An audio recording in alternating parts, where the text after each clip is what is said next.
Okay, this is ECE641, model-based image processing, and today is Wednesday, September 16th, and we're going to be picking up the second lecture on non-causal Gaussian models, right? Non-causal Gaussian models. So I'm turned to the wrong page here. Okay, so last time we saw that. Let me just do a quick review. Are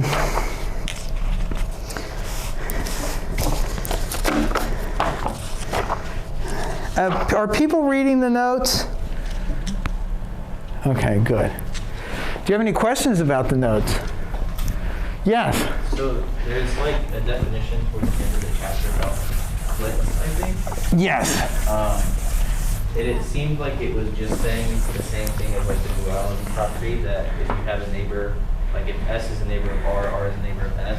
Uh-huh. I couldn't really, I couldn't really distinguish between the two definitions. Like how is it, like when you're talking about clicks, isn't it just repeating the same thing? No, let me answer that question. It's not exactly the material of this chapter, but it definitely relates to it. So, you know, let me answer, because it's a good thing to go over, okay?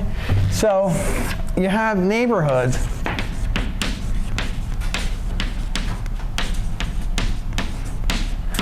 Okay, so we have a neighbor. Okay, so first of all, you have S. That's the set of points. Lattice points. Okay, everybody knows what S is, okay? I think that's the letter I use. Hopefully it is. Maybe it's not. I don't remember, honestly. Then what you do is you have, okay, SI, okay?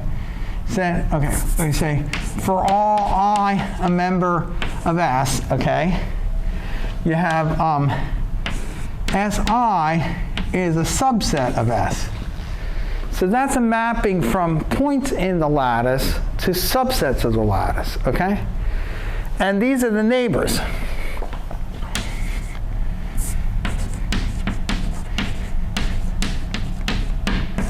Okay?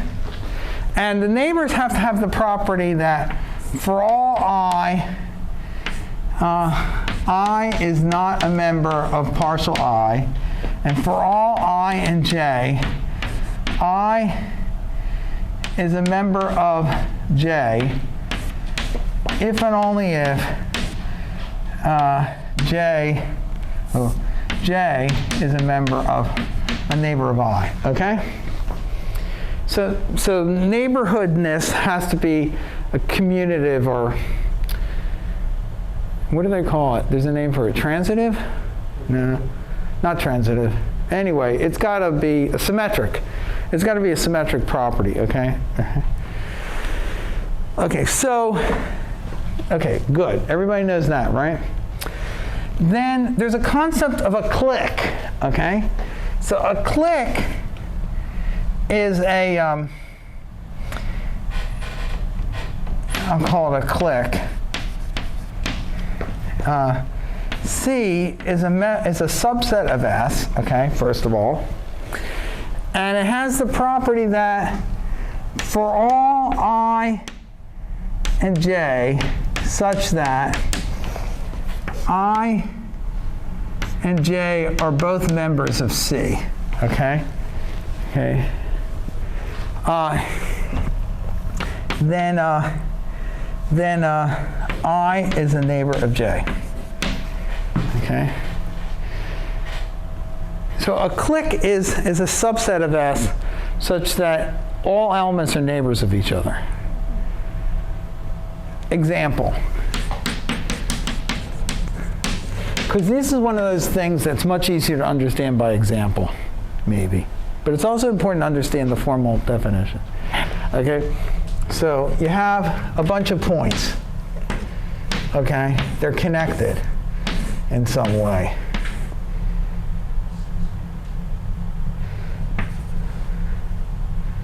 Just for fun, and to be difficult, I'm going to do that.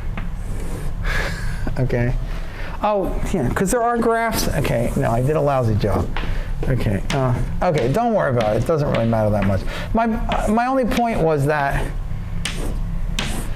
graphs don't have to. It's not always possible to draw a graph on a 2D, right? I mean, you can't. You may have to have connections between nodes that cross. Okay. Anybody who's ever laid out a PC board knows this, right? That's why PC boards have to have like little, what do they call them? Poke throughs or holes. There's a name. There's a formal name for those things in PC boards, where you connect between the layers. So, okay. So we'll call this 1, 2, 3, 4, and 5. Those are the nodes, right? So is 1 a click?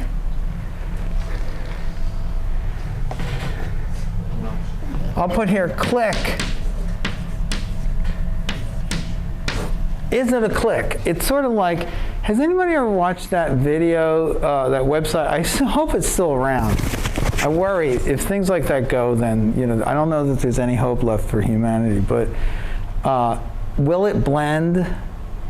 Has anybody ever watched Will It Blend? They just throw stuff in a blender. Yeah, I love that website. Okay, so this is a little bit like Will It Blend? Okay, is it a click? All right. So is that a click? So it has to meet the constraint that all members, any two members of the thing, are neighbors of each other. So if I take two members of this set, are they always neighbors of each other? How many pairs of okay, how many sets are, okay, give me a pair of values that are give me a pair of values from this set. How many pairs of values are there, unique pairs of values are there from this set? It's the null set, right? So if I take the null set, if I take all the elements in the null set and check to see if they're neighbors of each other, are they? There's a very, okay.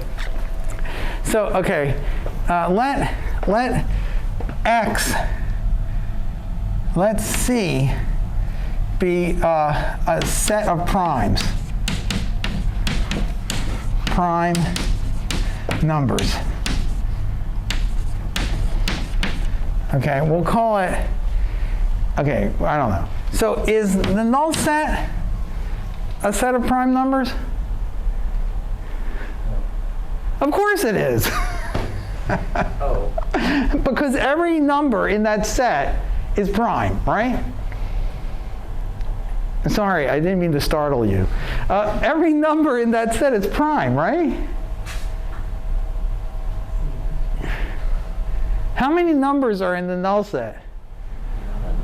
None, right? So all the numbers in this set are prime. That seems a little ambiguous since there's no numbers in this. No, it's actually not ambiguous at all. Like, it's a good thing to learn, because when you're doing math, like this is done all the time. So you have to be very careful about the statement of things, right? So so let's say this is like a formal logic thing. Okay, so let's say, I'll make it a little more formal. I'll say we define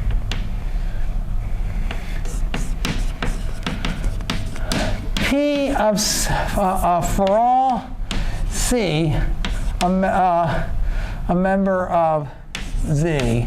So is this the natural numbers? I always forget, which is the natural numbers? Is the natural numbers the integers plus 0 or something like that, huh? Yeah, okay. Or the counting, which were the numbers that are only positive starting at 0? Natural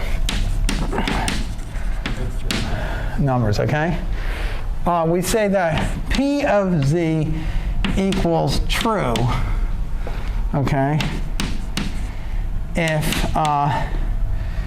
for all I a member of C, I is prime. So then the question is P of the null set equal to true or false? The answer is it's true. Because every number in that set is prime.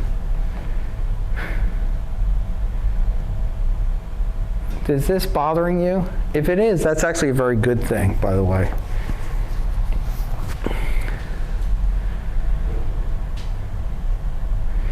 Which actually raises another important point, that when you're doing formal logic in math, it's not something you can take an opinion, you can take an opinion poll on it, but it's not necessarily very informative as to what the correct answer is, okay? Because, yeah, it's like this is just, it doesn't have to feel right, it just has to be correct, okay? Hopefully, eventually, things that are correct feel right too, okay? But this is an example of the kind of thing that feels weird, awkward, okay? But it's just true, and you got to accept it because that's how it's defined, okay? So another good example of something that's weird but true, okay, is if you have, I'm getting off on a little tangent, but that's okay. If you have P implies Q, and you're asking whether that's true or false, okay? If the predicate is false, then it doesn't matter what the Q is, okay? So, like, example would be,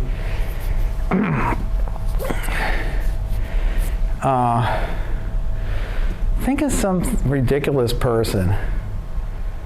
Trying to think of a benign, ridiculous person. Groucho Marx, okay? If I'm Groucho Marx, then it's raining outside. Is that a true statement or a false one? If I am Groucho Marx, then it's raining outside. Is that a true or false statement?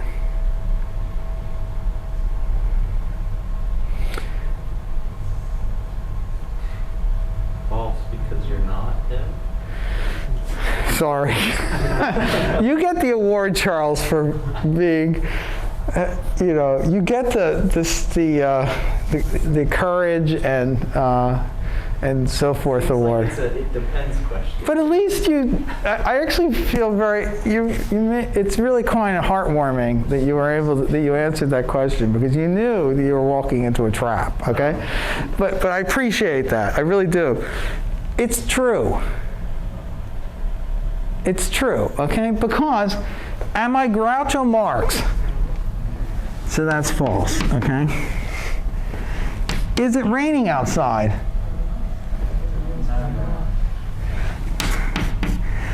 Is that true? Yes.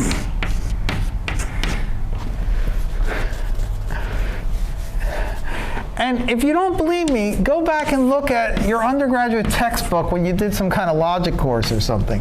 I'm sure you did a truth table for P implies Q, okay, somewhere. So this is Q, and this is P, and this is true and false, and this is true and false.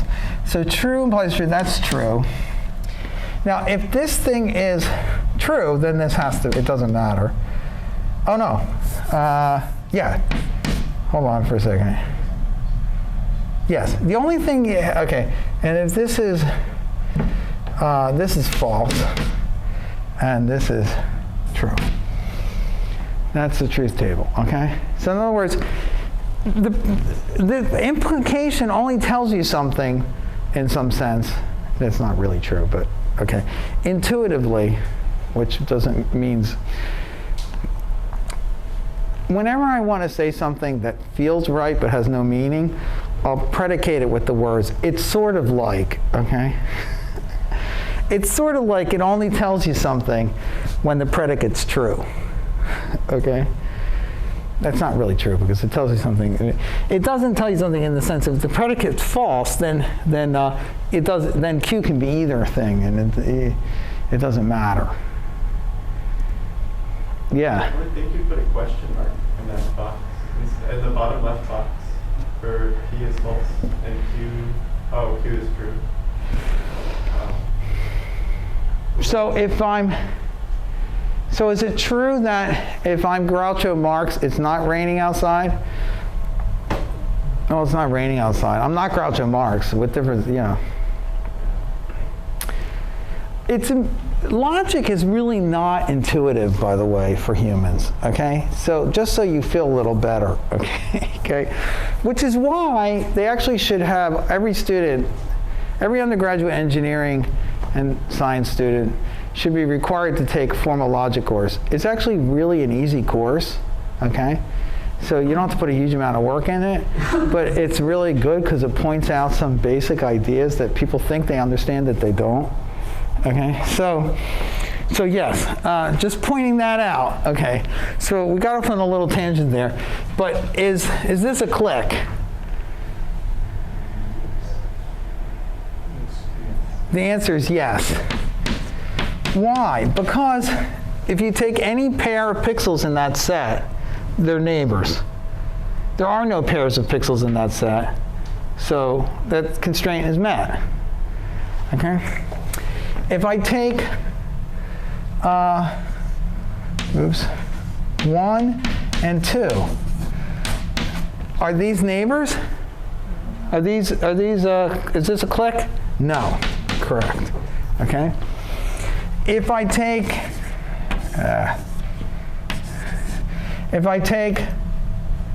say, 1, 2, and 4, is that a clique? The answer is no. Why is that not a clique? You say, well, these are neighbors, and those are neighbors, right? But these are not neighbors, okay? So that's not a clique, okay? Now, oh, I haven't listed anything that is a clique. I should do that. So let's say 1 and 4. Is that a clique? This is a clique because those two are neighbors, right? So this is yes. So how about 2, 4, and 5? Is that a clique? Yes. So actually the clique is like, social clique, right? I don't know, like in high school, right? There were cliques. Everybody's heard of that, right? That's a standard thing. So if you have a set of cliques, that means everybody in that group is friends with each other. Okay? Of course, that implies that friendship is a symmetric dependency, right? It could be I'm friends with you, but you're not friends with me, or something like that, right? But we'll assume that's not the case. So that's what a clique is. Okay, so so for the Gaussian case, we only have to consider cliques that are neighbors, pairwise neighbors, okay? There are more cliques, but we just don't have to worry about them, okay? Because they don't actually show up in the calculations.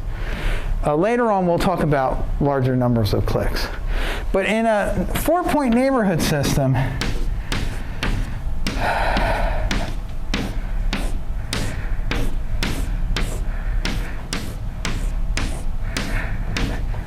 okay, then this is a clique, right?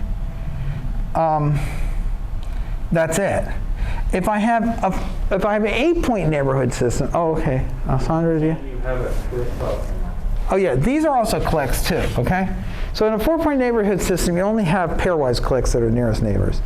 In an 8-point neighborhood system, then you also have this, okay? Because these are also neighbors, like that, okay? In that case, in an 8-point neighborhood system, your cliques are like, that's a clique, that's a clique, that's a clique, okay? That's a clique, okay? That's a clique, okay? Actually, that's a clique.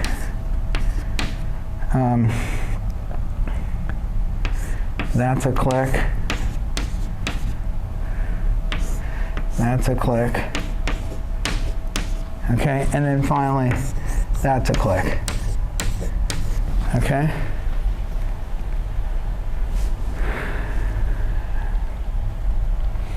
Okay, so, okay, fine. So those are cliques, whatever, okay?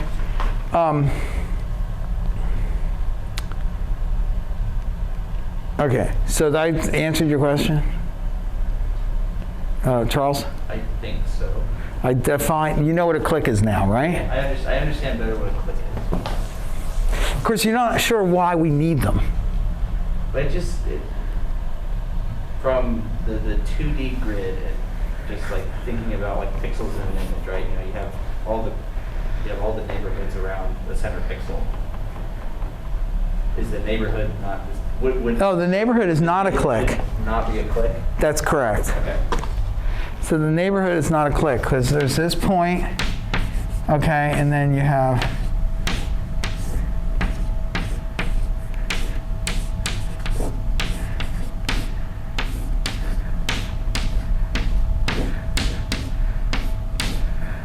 like that, right?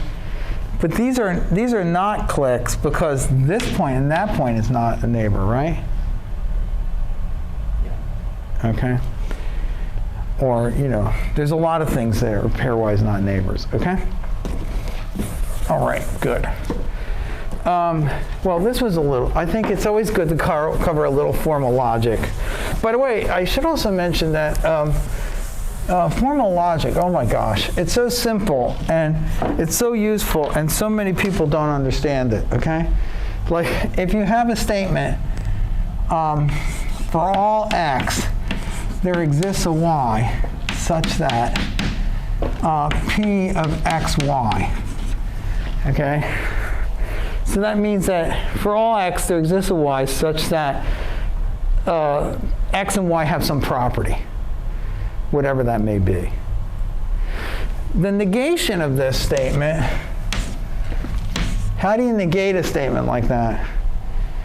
You change it to there exists an x such that for all y, after there exists, you usually put a such that. It's more like grammar than anything else because it's always there. We say not p of xy. So when you want to negate a statement, you change the for alls to there exists, and you change the for exists to for alls, and then you just negate any of the quantifiers, I guess these are called. So what that would mean is that the negation of that is that there exists an x such that for all y, okay, it's not the case that p of xy. So this is like the basis of why students never understand how to do proofs. Like students always say, oh, I can do the homework problems, but I can't do the proofs. Okay, what do they mean by that? What they mean is they can't understand formal logic.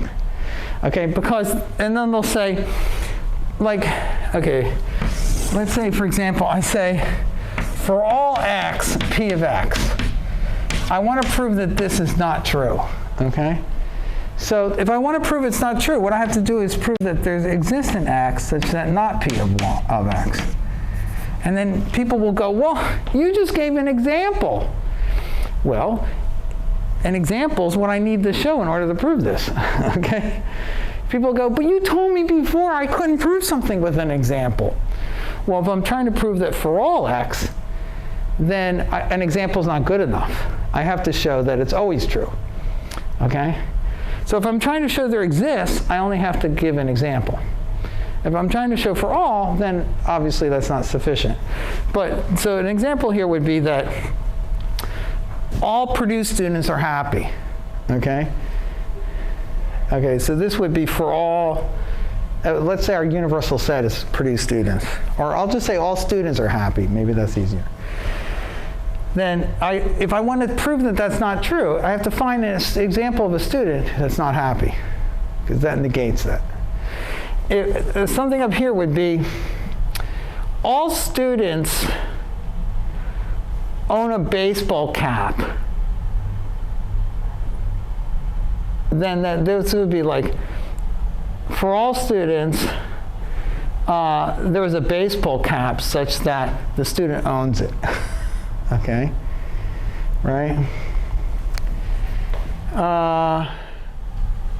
Then the negation of that, if that's not true, there exists a student such that for all baseball caps, they don't own it. Okay? so this is important when you're trying to prove anything. And it's usually the thing on proofs that students get hung up on. Any questions about that? That was a little bit of a diversion, but I do think it's important. I just don't understand why they don't require undergraduate formal logic for all STEM students, basically. But that's just my opinion, I guess. Okay, fine. So now we have, oh, okay, we went off into a real tangent, didn't we? Okay, now, here we're going to do, okay, so we got, we have that g of x is, this is a predictor. This is a non-causal predictor.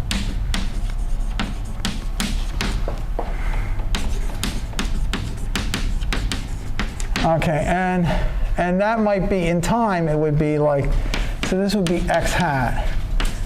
It's x hat. So xn hat is equal to xn convolved with g of n, okay? I apologize for this notation, okay? I know it's weird notation, but it's what people use. So then g of n is equal to, g of 0 is always equal to 0. Because otherwise that would be cheating. You'd be using the value to predict itself, right? So this is a non-causal predictor. It's not necessarily the case that G is symmetric, but usually it has to be symmetric, okay?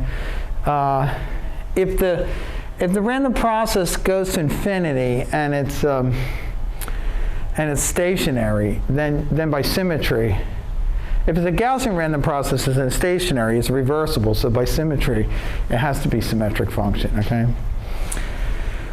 Okay, so then you have epsilon n is equal to delta n minus g of n convolved with x of n, okay?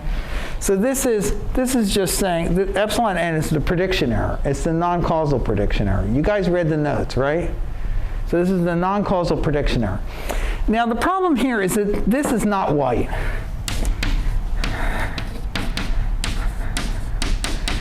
So if epsilon n is stationary, okay? I know I'm like switching back and forth a little here, so you have to be a little careful because I'm going back between discrete time when we go to minus infinity to infinity, and here I'm doing the vector case, okay? It's a little, so I apologize. Hopefully it won't get too confusing. Here it would look like I minus g times x, okay? That would be the matrix representation. But the matrix assumes that the thing is a finite length. Okay, so this assumes that, so if it's a finite length, it can't be stationary, okay? So I like to be able to do the stationary case because it gives you a lot of intuition into it, okay? But the non-stationary case, you can do with the matrix. Okay, so, I gotta pick up the pace. I'm sorry. Okay. Okay, so you'd ask, well, what's the power spectrum of this, or the autocorrelation? Everything we're assuming here is stationary Gaussian. Assume stationary Gaussian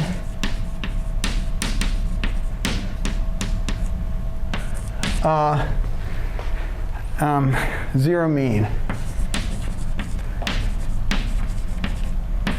Okay?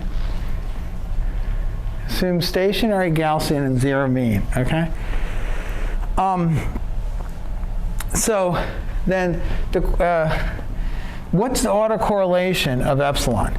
Well, you can go through the notes and do the calculation. It turns out that epsilon is not white, so they're correlated. But what is true is that you can show that well, you go through a sort of semi-unintuitive derivation here on page 71, okay? I'll let you go through it. You can verify the steps. If you don't believe the steps, come and ask me about them, and I'll go through them. But what you eventually show is you show that the autocorrelation of epsilon is equal to sigma squared non-causal. So we're assuming it's stationary, so then the prediction variance is constant. It's equal to that times delta n minus g of n, where g of n is the non-causal predictor. Okay. So now, if I take the Fourier transform of the autocorrelation, I get the power spectrum. So this implies that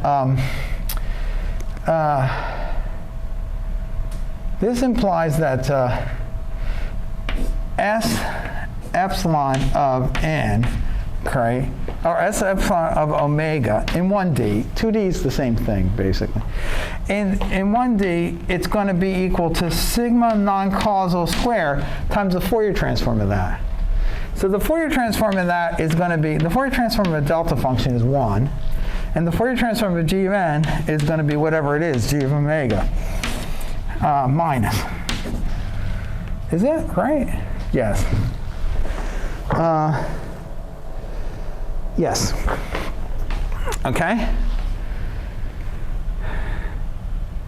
By the way, the power spec. So this right off the bat tells you that g's got to be a symmetric function, because otherwise this Fourier transform wouldn't be real valued, and you can't have a complex power spectrum, at least not in this context.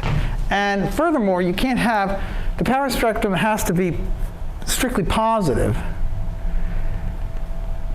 In the context that we're working here, given the definitions I used, it's got to be strictly positive. You know, somebody else could have a reasonable definition that would allow this power spectrum to go to 0, okay? I don't really allow that if you look at the subtleties of the definitions I've used, okay? So it's either got to be positive or non-negative. Really, positive is better, okay? So that means what? That means that g of omega is real, and that has to be greater than 0, which means that this has to be less than, oh, hold on, I'm not even going to try to do it because I'll get it wrong. That has to be greater than 0, right? So that means that 1 has to be greater than g of omega, which is easier to think of as g of omega has to be less than 1. Okay? So, which is interesting because it says, g can't be just any function. That means the non-causal predictor can't just be anything. It has to meet certain constraints, okay? So that's good. Then, now what happens is that, okay, if we have okay, so we have x of n here is the input, okay? And then this thing here is g of n. That's a filter. This is plus and that's minus, and this is epsilon n, okay? This is the non-causal prediction error, okay? That's what it was defined as. Does this make sense to everybody? It's not a really super complicated thing, so if you're getting hung up here, stop me. Let's make sure everybody's clear, because once you get it, this is simple, okay? This is just saying, this is just a way of drawing in a signal processing way that I take xn and I convolve it with gn, right? Everybody's okay with that? So I can algebraically reverse this. It's like a standard trick that we have epsilon n goes like this.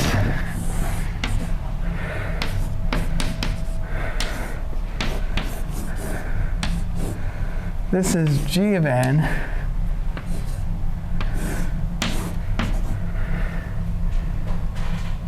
This is plus. Is that correct?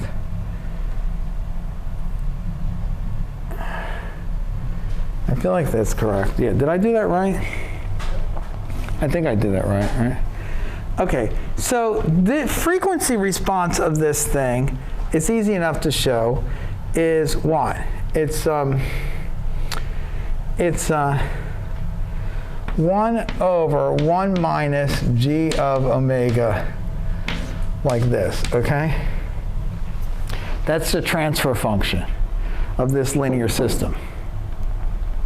Now we know the power spectrum of the input, and so the power spectrum of the output is the power spectrum of input times the magnitude of the transfer function squared. Did people know that? This is like standard, I want to say it's standard electrical engineering, except for it isn't necessarily covered at the undergraduate level, at least not that thoroughly, but it's pretty standard.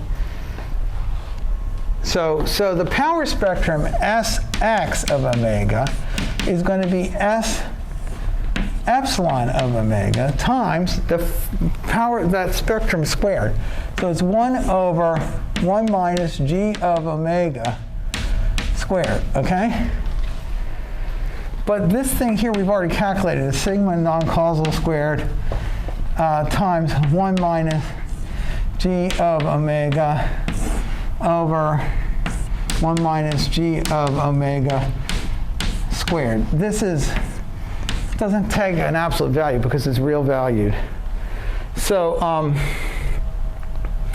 so this becomes sigma non-causal.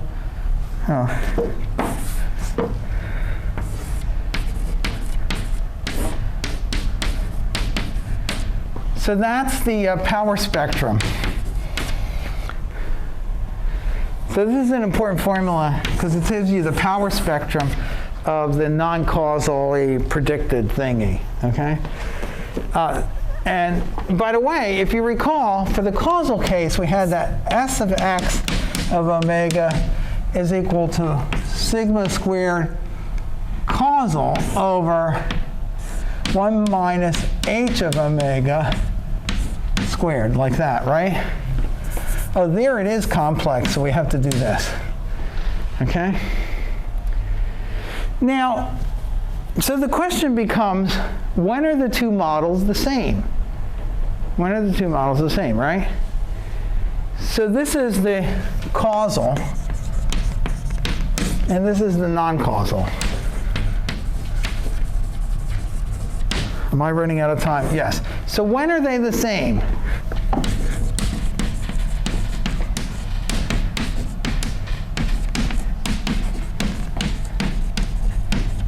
They're the same when those two expressions are equal, okay? I can write this out if I take the inverse Fourier transform, I can write this out in the sort of time domain, okay? And I get that, I don't want to write this wrong, because if I write it wrong, it'll take me, it'll be confusing as hell for you. So let me do this over here. I get that, well, I get that Rx of n. Oh, let me just do it this way. Rather than write it, I'll just put it up on the screen. Oh, yes.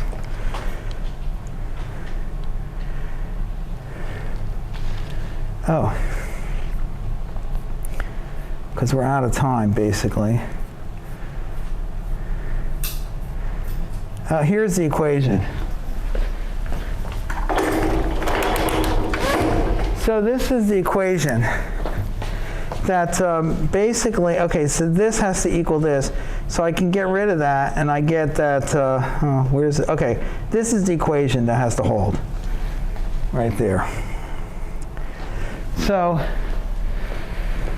this is the causal prediction error. This is the non-causal prediction variance.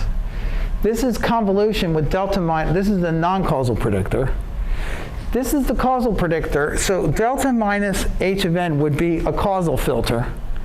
But then, because I'm multiplying by, I'm taking the magnitude squared. When I take the magnitude squared, that means I multiply by the complex conjugate, okay, which is equivalent to time reversal.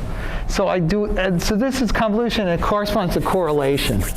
I'll talk about that next time again. Okay, so this is the equation that has to hold in order for the two models to be equivalent. I got to go now, but it turns out that, here's the thing. in 1D, you can make the two models equivalent always, so that the 1D non-causal case is no more general than the causal case, okay? In 2D, you can't make them equivalent.